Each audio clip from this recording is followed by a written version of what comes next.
कैसा ये इश्क है।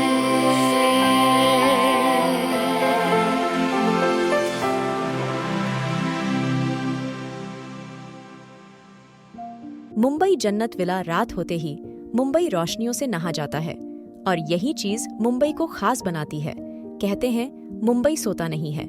ये माया नगरी लोगों को अपने जाल में फांसने को तैयार रहती है।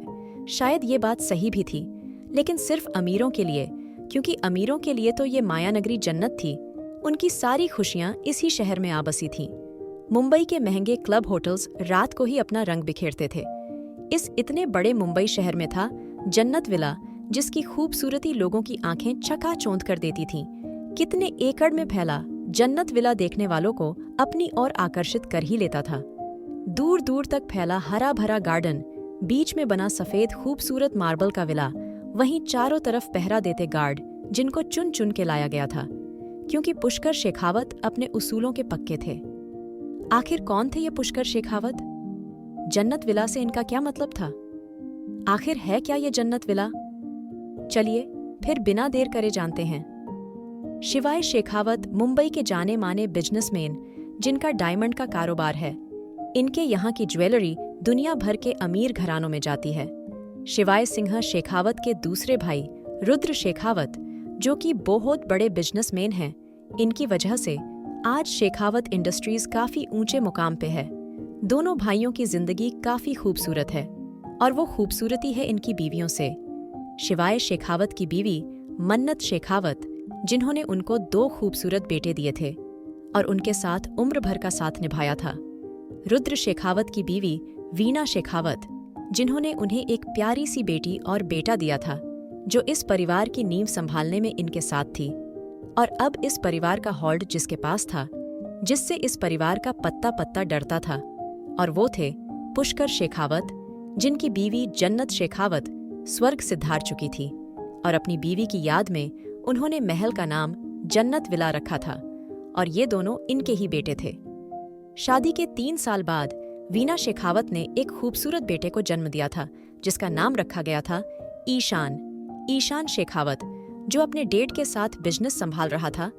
ईशान के 3 साल बाद मन्नत शेखावत ने भी एक खूबसूरत लड़के जो जन्म दिया था, जो पैदा होते ही अपने दादा का दुलारा बन गया था, जो सबका प्यारा बन गया था। वो और कोई नहीं बल्कि इस कहानी के मेन लीड रुद्राक्ष शेखावत थे।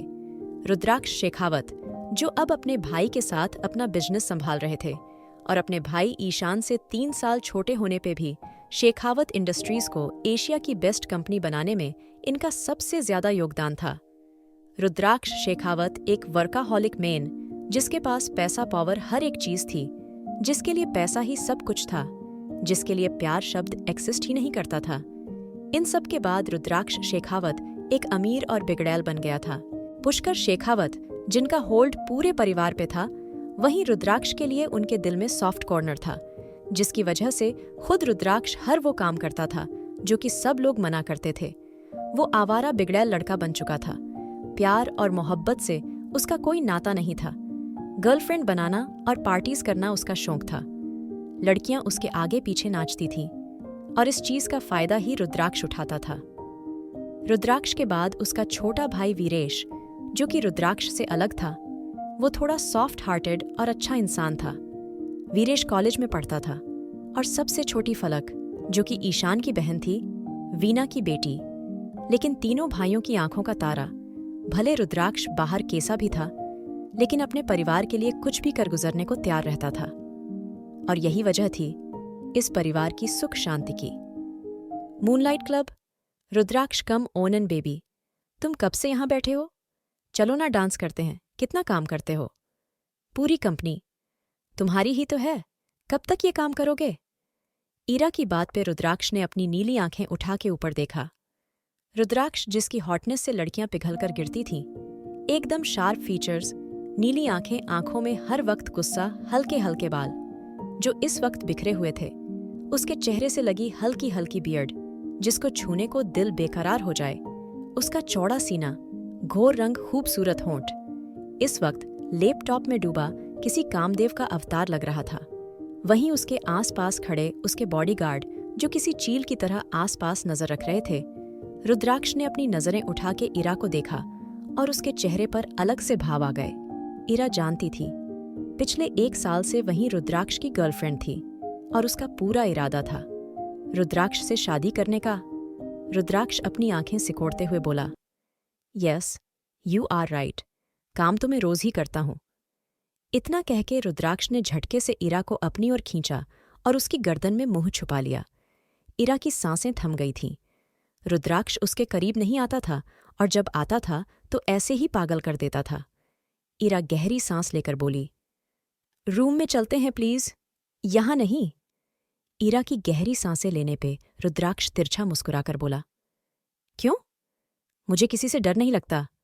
आज तुम्हें और तुम यहीं एक दूसरे की बाहों में ये रात गुजारेंगे। इतना कह के रुद्राक्ष ने झटके से इरा को सोफे पे लेटा दिया था और उसके ऊपर आके जैसे ही उसके करीब गया, अचानक उसका फोन बजने लगा था। इरा ने गुस्से से रुद्राक्ष को देखा, क्योंकि वो और रुद्राक्ष अब तक फिजिकल नहीं हुए थे और वो फिजिकल रिलेशनशिप चाहती थी, लेकिन अचानक फोन से उसका दिमाग खराब हो गया था।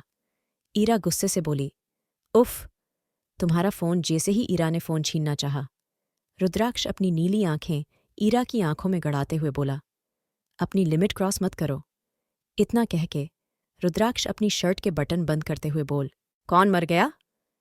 रुद्राक्ष की बात पे दिवित जल्दी से बोला, बॉस ग्रैंड मास्टर को पता चल चुका है, आप किसी के साथ हैं, जल्दी घर आइए, मैं और नहीं संभाल सकता। दिवित की बात पे रुद्राक्ष ने फोन जमीन पे दे मारा और गुस्से से क्लब से बाहर चला गया। इरा का मन कर रहा था अपना सर फोड़ ले, लेकिन वो कुछ नहीं कर सकती थी। अगर कुछ करती तो उसका रुद्राक्ष उसको छोड़ देता। वहीं रुद्राक्ष मुंबई की सड़कों पे अपनी गाड़ी दौड़ा रहा था। इस वक्त उसको ड्राइविंग स्किल अच्छे ड्राइवर को फेल कर सकती थी। वो बड़ी ही शार्प ड्राइव कर रहा था और अगले आधे घंटे में रुद्राक्ष जन्नत विला के सामने खड़ा था। रुद्राक्ष ने चाबी गार्ड की तरफ फेंकी और जल्दी से अंदर चला गया। सामने ही पुष्कर शेखावत बैठे हुए थे। उनके सामने रुद्र और शिवाय शेखावत सर झुका के खड़े थे। वीरेश फलक अपने रूम में थे और ईशान और उसकी बीवी अरिना दोनों साइड में खड़े हुए थे। रुद्राक्ष सर झुका के बोला, देदा। रुद्राक्ष की आवाज पे शिवाय ने शिद्दत से उसको घुरा था, लेकिन उससे पहले पुष्कर शेखावत गुस्से से उसको घुर रहे थे। रुद्राक्ष धीरे से बोला, दादा। रुद्राक्ष की आवाज पे पुष्कर जी चिल्लाते हुए बोले, बस बहुत हो चुका। आज क्या बहाना बनाओगे तुम रुद्राक्ष? मेरे लाड प्यार ने तुम्हें ज्यादा ही बिगाड़ दिया है। सबने मुझे मना करा, अपने पोते को इतना मत बिगाड़ पुष्कर, लेकिन मैं पागल हो चुका था। मेरे लाड प्यार ने आज ये हाल कर दिया। मेरा पोता ये सब कर रहा है।